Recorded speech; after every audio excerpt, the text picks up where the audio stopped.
الحمد لله نحمده ونستعينه ونستغفره ونعوذ بالله من شرور أنفسنا ومن سيئات أعمالنا. من يهده الله فلا مضل له ومن يضلل فلا هادي له، وأشهد أن لا إله إلا الله وحده لا شريك له، وأشهد أن محمدا عبده ورسوله. يا أيها الذين آمنوا اتقوا الله حق تقاته ولا تموتن إلا وأنتم مسلمون. يا أيها الناس اتقوا ربكم الذي خلقكم من نفس واحدة وخلق منها زوجها وبث منهما رجالا كثيرا ونساء، واتقوا الله الذي تساءلون به والأرحام إن الله كان عليكم رقيبا. يا أيها الذين آمنوا اتقوا الله وقولوا قولا سديدا يصلح لكم أعمالكم ويغفر لكم ذنوبكم، ومن يطع الله ورسوله فقد فاز فوزا عظيما.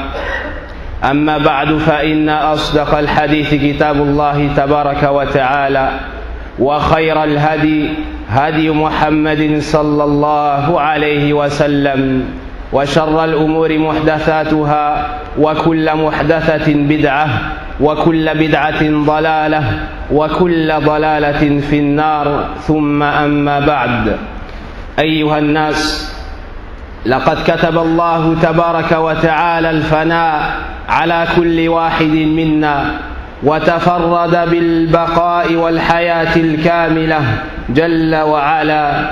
يقول تعالى في كتابه الكريم: كل نفس ذائقة الموت، كل نفس ذائقة الموت ثم إلينا ترجعون، ثم إلينا ترجعون. نعم يا عباد الله، فالموت حق والبعث حق، لكن قفوا وتأملوا معي ماذا يكون بين الدارين. القبر يا عباد الله، تلكم الحفرة الضيقة التي أبكت الصالحين، التي أبكت الصالحين. فهذا عثمان ابن عفان رضي الله عنه مع صلاحه ومع أنه مبشر بالجنة وذو نورين، يقول هاني مولاه: كان إذا وقف على قبر بكى حتى يبل لحيته، فقيل له: تذكر الجنة والنار ولا تبكي، فلا تبكي وتبكي من هذا. قال رضي الله عنه: فإن رسول الله صلى الله عليه وسلم قال: القبر أول منازل الآخرة، القبر أول منازل الآخرة، إلى آخر الحديث، إلى آخر الحديث. وإليكم حديث البراء بن عازب رضي الله عنه الذي فيه وصفنا رسول الله صلى الله عليه وسلم حال المؤمن وحال الكافر في قبره بعد دفنه. عن البراء بن عازب رضي الله عنه قال: كنا في جنازة في بقيع الغرقد، فأتى النبي صلى الله عليه وسلم فقعد، وقعدنا حوله كأن رؤوسنا الطير وهو يلحد له، فقال: أعوذ بالله من عذاب القبر 3 مرات. وفي رواية: استعيذوا بالله من عذاب القبر، استعيذوا بالله من عذاب القبر، استعيذوا بالله من عذاب القبر. إن العبد، ثم قال: إن العبد المؤمن إذا كان في إقبال من الآخرة وانقطاع من الدنيا نزلت إليه الملائكة كأن وجوههم الشمس، معهم كفن من أكفان الجنة وحنوت من حنوت الجنة، فجلسوا منه مد البصر، ثم يجيء ملك الموت حتى يجلس عند رأسه، فيقول: يا أيتها النفس الطيبة، اخرجي إلى مغفرة من الله ورضوان. قال: فتخرج تسيل كما تسيل القطرة من في السقاء، فيأخذها، فإذا أخذها لم يدعوها في يد طرفة عين حتى يأخذوها فيجعلوها في ذلك الكفن وذلك الحنوط، ويخرج منها ويخرج منها كأطيب نفحة مسك وجدت على وجه الأرض.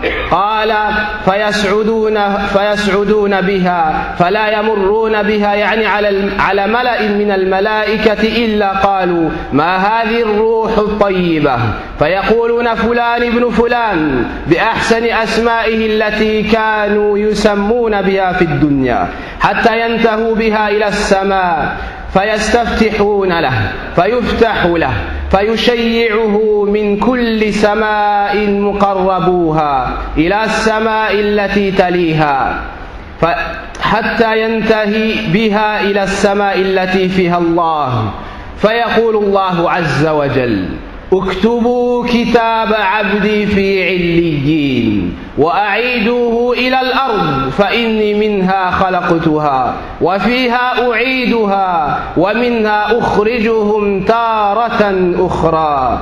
قال فتعاد روحه في جسده فيأتيه ملكان فيجلسانه فيقولان له من ربك؟ فيقول ربي الله. فيقولان له ما دينك؟ فيقول ديني الإسلام. فيقولان له ما هذا الرجل الذي بعث فيكم؟ فيقول هو رسول الله صلى الله عليه وسلم. فيقولان له ما عملك؟ فيقول قرأت كتاب الله فآمنت به وصدقت. فينادي مناد من السماء أن صدق عبدي فأفرشوه من الجنة وافتحوا له بابا إلى الجنة. قال فيأتيه من روحها وطيبها فيفسح له في قبره مد البصر. قال ويأتي رجل حسن الوجه حسن الثياب طيب الريح فيقول أبشر بالذي يسرك، هذا يومك الذي كنت توعد. فيقول لمن أنت؟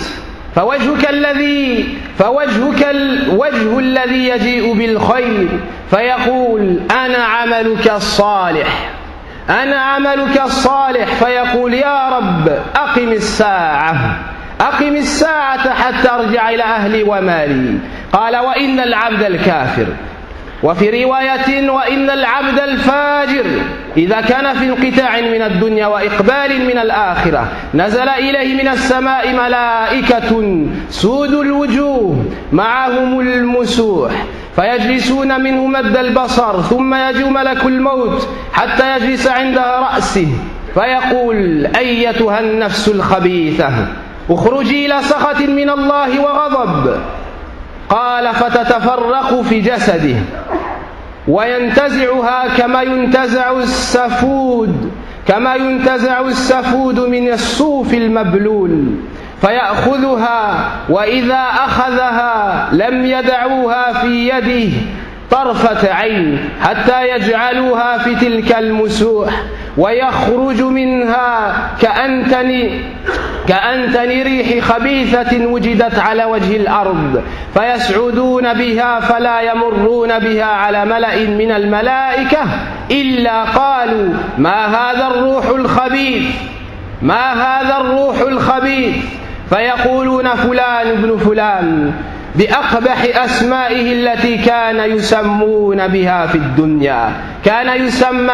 في الدنيا حتى ينتهي بها إلى السماء الدنيا فيستفتح له فلا يفتح له. ثم قرأ رسول الله صلى الله عليه وسلم لا تفتح لهم أبواب السماء ولا يدخلون الجنة حتى يلج الجمل في سم الخياط. فيقول الله عز وجل اكتبوا كتابه في سجين في الأرض السفلى فتطرح روحه طرحا. ثم قرأ ومن يشرك بالله فكأنما خر من السماء فتخطفه الطير أو تهوي به الريح في مكان سهيق. فتعاد روحه في جسده ويأتيه ملكان فيجلسانه فيقولان له من ربك؟ فيقول لا ها إن لا أدري فيقال لا من ربك فيقول ها إن لا أدري فيقال لا ما هذا الرجل الذي بعث فيكم فيقول ها لا أدري فينادي مناد من السماء أن كذب فأفرشوه من النار وافتحوا له بابا إلى النار فيأتيه من حرها وسمومها ويضيق عليه قبره حتى تختلف أضلاعه ويأتيه رجل قبيح الوجه قبيح الثياب منتن الريح فيقول أبشر بالذي يسوءك هذا يومك الذي كنت توعد فيقول من أنت فوجهك الوجه الذي يجيء بالشر فيقول أنا عملك الخبيث فيقول ربي لا تقم الساعة فهذه أحوال المؤمنين من أهل التوحيد المبشرين وأحوال الكافرين المشركين والحمد لله رب العالمين.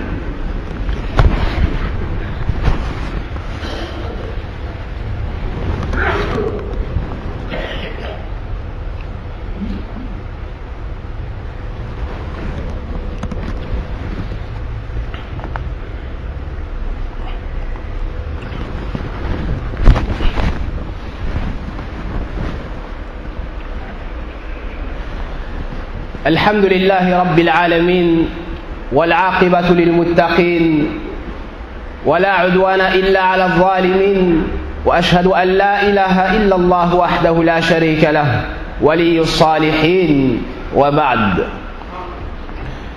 Chers frères, sachez qu'Allah subhanahu wa ta'ala a écrit la mort pour toute âme et a décrété cela pour tout être vivant. Il est le seul subhanahu wa ta'ala qui a la vie complète, la vie parfaite. Il nous dit dans son livre, toute âme goûtera à la mort, puis c'est vers nous que se fera votre retour. Donc sachez, chers frères, que la mort est une vérité. Et après la mort, les gens seront ressuscités et se tiendront debout devant le Seigneur des mondes. Mais entre ces deux choses-là, il y a un moment qu'on appelle El Barzakh. Il y a un moment après la mort et avant le jour de la résurrection. C'est le moment où on devra demeurer dans nos tombes, où on sera enterré, où tu te retrouveras seul après qu'on t'ait recouvert de terre. Tes amis, ton argent et ta famille reviendront et tu resteras seul dans ce bas monde. La tombe est une chose qui a troublé le cœur et la tranquillité des gens les plus pieux. La tombe est la chose qui a fait couler les larmes de la meilleure créature parmi les créatures d'Allah, le prophète sallallahu alayhi wa sallam. Et les meilleurs des compagnons comme Uthman radiallahu anhu.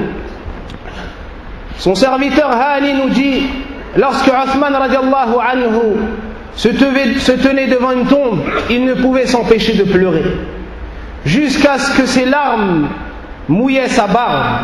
Alors on lui disait au Uthman, lorsqu'on parle du paradis et de l'enfer, tu ne pleures pas de la sorte. Et dès que on te parle de la tombe où tu te tiens devant une tombe, voici que tu pleures ainsi.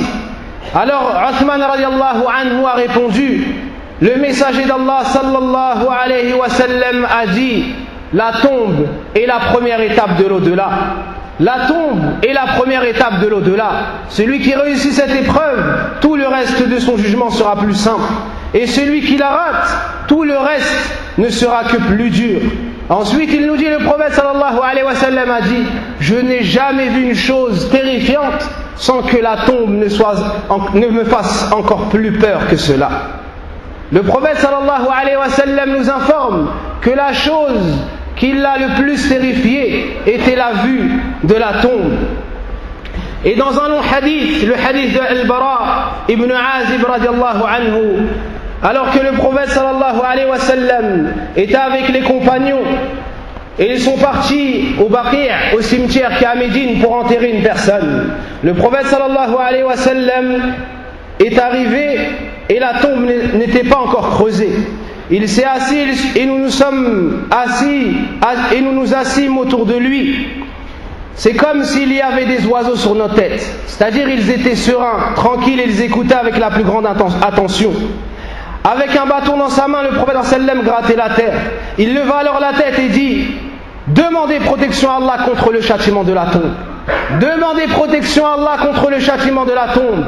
Demandez à Allah protection contre le châtiment de la tombe. Il dit cela 3 fois. Puis il dit: le serviteur croyant. Et ici le prophète sallam va nous raconter ce qui se passe lorsque la personne est enterrée. Puis il dit: le serviteur croyant, lorsqu'il est sur le point de quitter ce monde et de passer dans l'autre, dans le monde de l'au-delà, des anges au visage resplendissant descendent du ciel. C'est comme si leur visage était un soleil, en portant avec eux un linceul et un parfum provenant du paradis. Ils s'asseyent avec lui. Ils s'asseyent avec lui et sont tellement nombreux qu'ils couvrent l'horizon jusqu'où porte le regard. Puis vient l'ange de la mort, Malakul Maut, et il se met à la tête du défunt, de celui qui vient de mourir, et dit: ô âme pure, sors et va rejoindre un pardon et un agrément d'Allah. Et un agrément venant d'Allah. Ça, c'est celui qui est mort sur l'islam, celui qui adore Allah tabaraka wa ta'ala d'un culte sincère, celui qui a préservé ses salawats, celui qui a unifié Allah tabaraka wa ta'ala d'un culte sincère en suivant le prophète sallallahu alayhi wa sallam. Celui-ci reçoit la bonne nouvelle au moment où il en a le plus besoin, au moment où il a peur de ce qu'il attend, au moment où il est triste des gens qu'il a laissés derrière lui. Innal ladhina qalu rabbuna Allah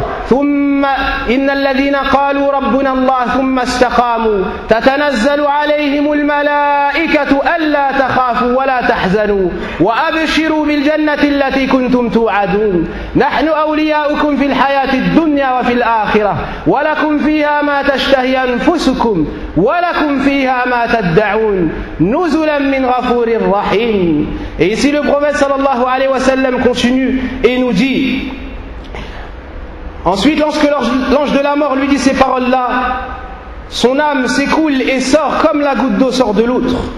Elle sort avec facilité, elle sort sans difficulté. L'ange de la mort la saisit, et dès qu'il l'a pris, et dès qu'il la prend, les autres anges se présentent, se précipitent, et ne les laissent pas entre ses mains un instant. Ils se concurrencent pour porter cette âme et la monter. Ils la portent à leur tour et la posent dans un linceul et le parfument. Émane alors d'elle un parfait comparable à la meilleure flagrance de musc qui puisse être trouvée sur la terre. Son âme sent bon et elle monte vers Allah subhanahu wa ta'ala. Ensuite ces anges la montent avec l'âme en l'emportant. Ils ne passent pas en compagnie d'autres anges sans que ces derniers disent: quelle est donc cette âme pure? Les anges font les éloges de cette âme pure. Ils répondent alors: c'est un tel le fils d'un tel. Ils vont t'appeler toi et Abdallah par ton nom. Ils vont dire: c'est un tel le fils d'un tel. Ils vont citer le nom de ton père. Et ils la nomment en citant les plus beaux prénoms par lesquels on le désignait dans ce bas monde, jusqu'à ce qu'il arrive avec elle au ciel le plus proche. Ils demandent la permission d'entrer.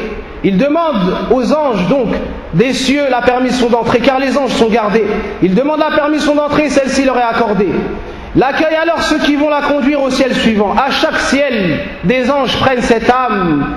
Des anges se succèdent pour prendre cette âme et la monter vers le ciel au-dessus d'eux, jusqu'à ce qu'ils parviennent au 7e ciel. Jusqu'à ce qu'ils parviennent au 7e ciel, au-dessus duquel Allah subhanahu wa ta'ala s'est élevé. Alors Allah tabaraka wa ta'ala dit: consignez le livre de mon serviteur dans Al-Illiyin. Dans Al-Illiyin, le livre caché des rapprochés d'Allah. Ça, Al-Illiyin, c'est le livre des bons serviteurs d'Allah tabaraka wa ta'ala. Et retournez-le vers la terre, parce que c'est d'elle que je l'ai créé. Adam alayhi salam a été créé de terre, donc c'est d'elle que je l'ai créé, et c'est par elle, et c'est vers elle que je les retourne, et c'est d'elle que je les retirerai une nouvelle fois. Alors le prophète sallallahu alayhi wa sallam continua en disant: son âme est donc ramenée à son corps. Son corps était resté dans sa tombe et son âme était montée vers Allah subhanahu wa ta'ala. Alors on redescend son âme et on remet son âme dans son corps. C'est alors que 2 anges viennent, le font s'asseoir et lui demandent: qui est ton Seigneur? Alors ce serviteur répondra: mon Seigneur est Allah. Mon Seigneur est Allah. Il lui demande ensuite: quelle est ta religion? Il répliquera: ma religion est l'islam. Il le questionne encore, qui est cet homme qui a été envoyé vers vous? Il dit, c'est le messager d'Allah. Ils lui disent, comment est-ce que tu as su cela? Il dit, j'ai lu le livre d'Allah. J'ai cru en cela et j'ai attesté de sa véracité. On entend alors une voix s'écrier du ciel, mon serviteur a dit la vérité. Mon serviteur a dit la vérité. Tapissez donc sa tombe du paradis, habillez-le de vêtements du paradis et ouvrez-lui une porte vers le paradis. Alors le prophète sallallahu alayhi wa sallam nous dit, il parvient alors à briser son parfum dans sa tombe. Elle est élargie jusqu'à la portée de son regard.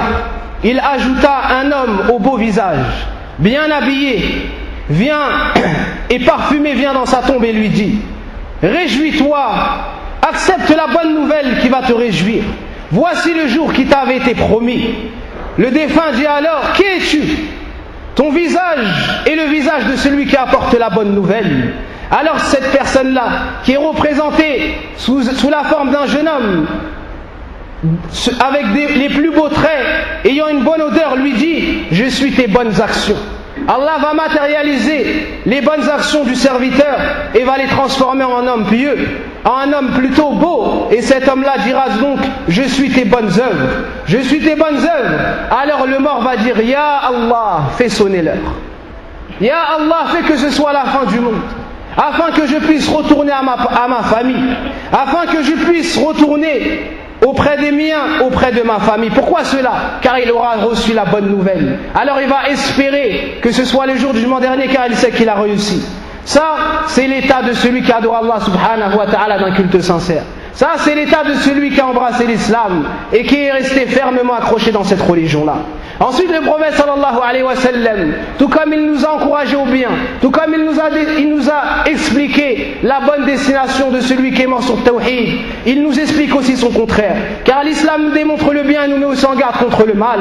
Alors le prophète sallallahu alayhi wa sallam nous parle maintenant du mécréant, nous parle du pervers, celui qui est mort, et le serviteur kafir, lorsqu'il est sur le point de quitter ce monde et de passer dans l'autre, les anges au visage noirci descendent du ciel vers lui avec de la bure. Ils s'asseyent à lui, tellement nombreux qu'ils arrivent jusqu'où porte le regard. Puis vient l'ange de la mort et s'assoit auprès de sa tête et dit, ô âme répugnante, sors vers la colère de ton Seigneur. Sors vers la colère d'Allah et son mécontentement. Le prophète sallam nous dit ensuite, l'âme se répand alors partout dans son corps et il l'arrache comme on arrache une broche de laine trempée. C'est-à-dire que lorsqu'on va enlever son âme, ce dernier souffrira énormément. Et on va lui enlever avec une grande difficulté, afin qu'il souffre et qu'il goûte au châtiment, avant le châtiment du jour dernier et avant le châtiment de l'enfer. Là, il l'a saisie, mais dès qu'il l'a prise, les autres anges se présentent. Ne la laisse pas entre ses mains un instant. Il la porte à leur tour et la pose dans cette bure. Émane alors d'elle une puanteur comparable à la pire pestilence d'un cadavre qu'on puisse trouver sur terre.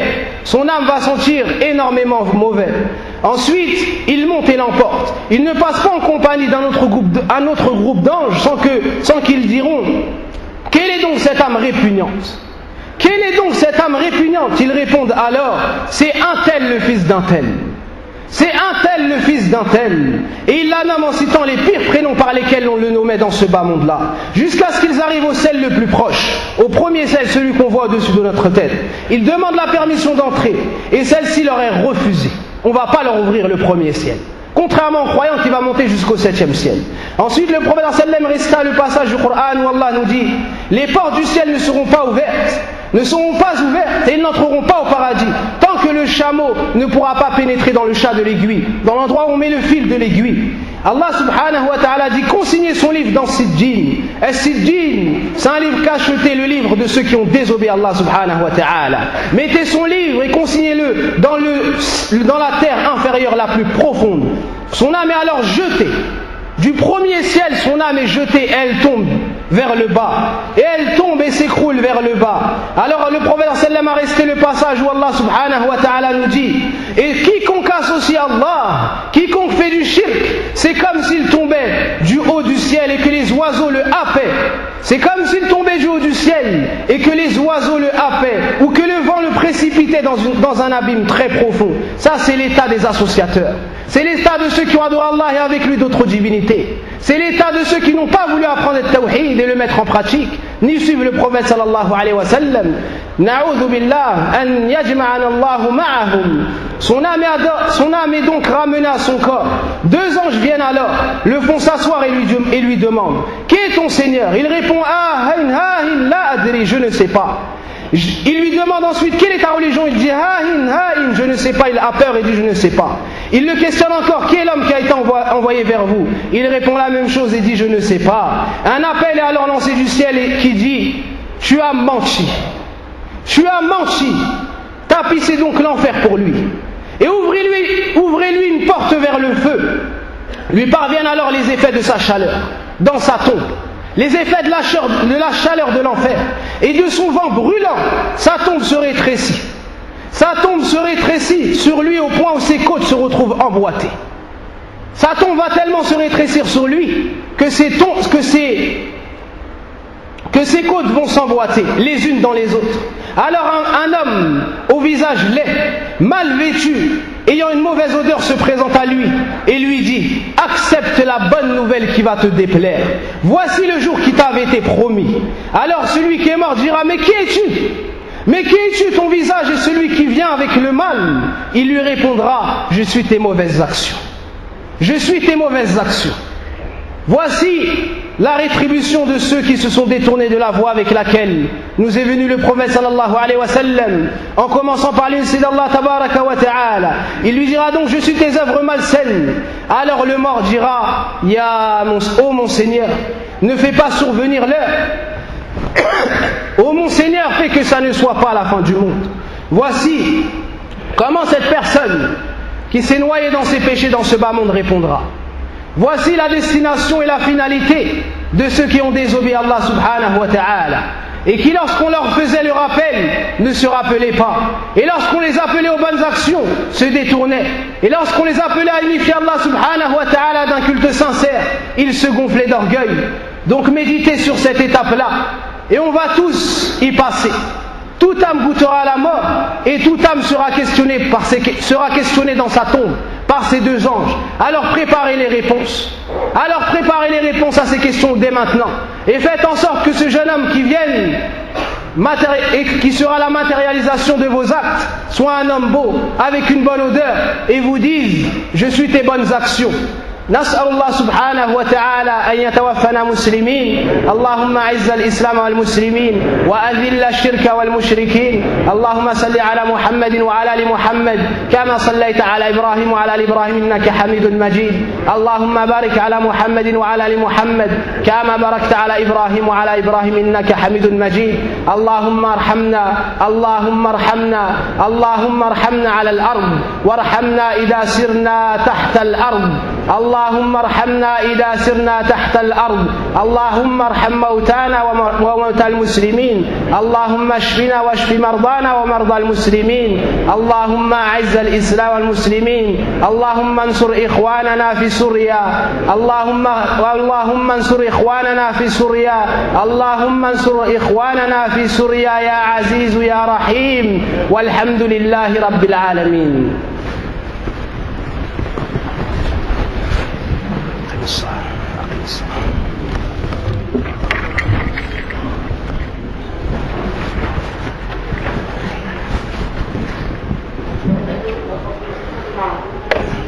أقم الصلاة.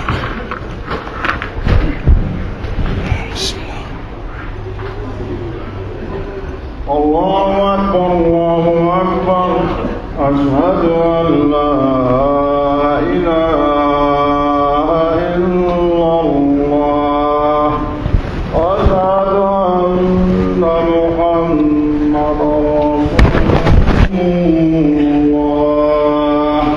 حي على الصلاة حي على الفلاح. قد قامت الصلاة قد قامت. الله أكبر الله أكبر.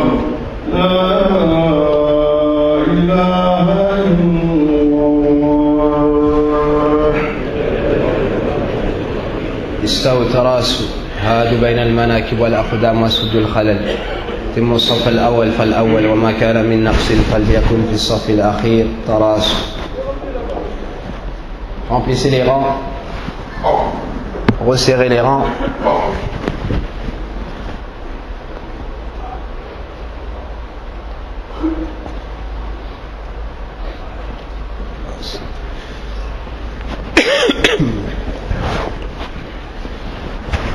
Allahu Akbar.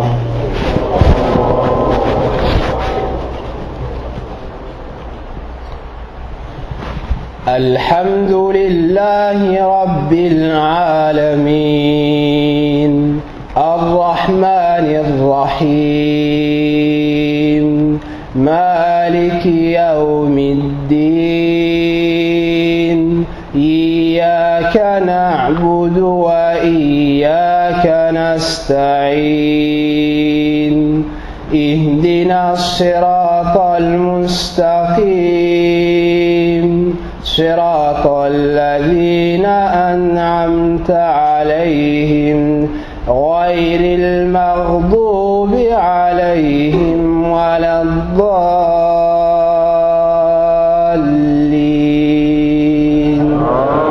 آمين.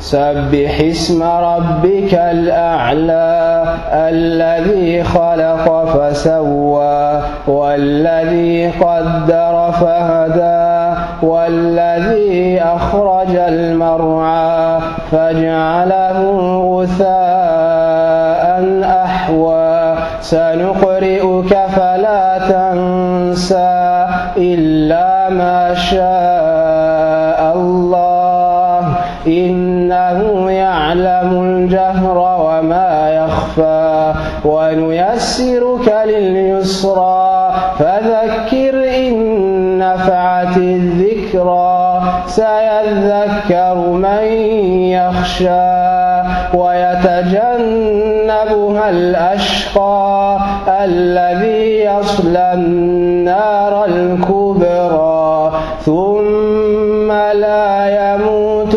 فيها ولا يحيا قد أفلح من تزكى وذكر اسم ربه فصلى بل تؤثرون الحياة الدنيا والآخرة خير وأبقى إن هذا لفي الصحف الأولى صحف إبراهيم وموسى.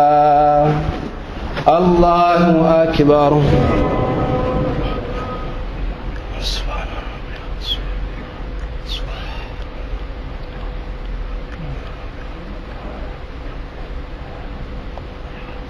سمع الله لمن حمده.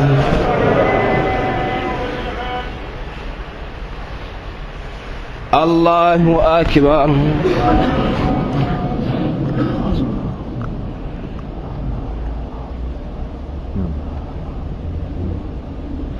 الله أكبر.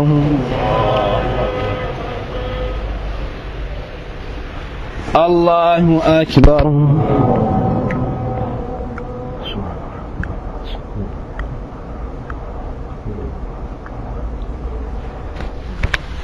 الله أكبر.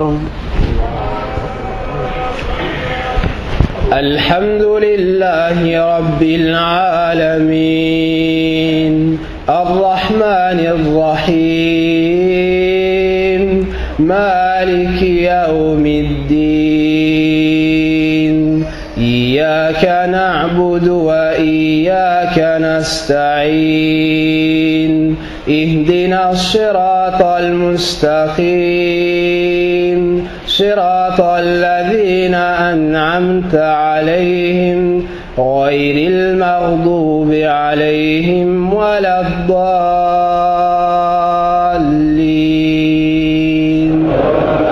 آمين. ألهاكم التكاثر حتى زرتم المقابر كلا سوف تعلمون ثم كلا سوف تعلمون كلا لو تعلمون علم اليقين لترون الجحيم ثم لترونها عين اليقين ثم لتسألن يومئذ عن النعيم. الله أكبر.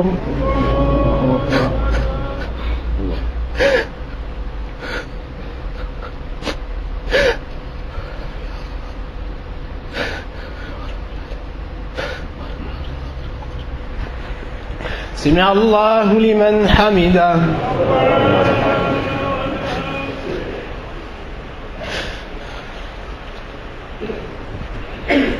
الله أكبر.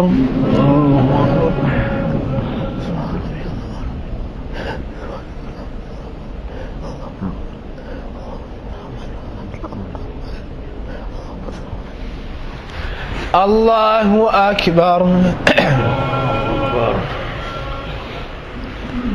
الله أكبر.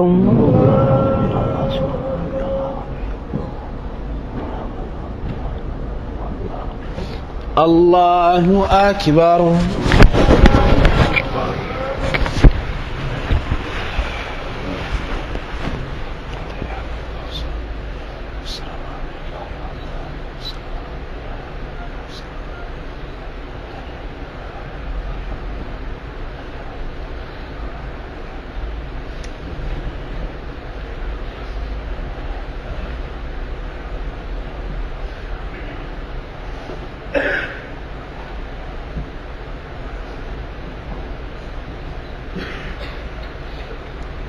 السلام عليكم ورحمة الله. السلام عليكم ورحمة الله.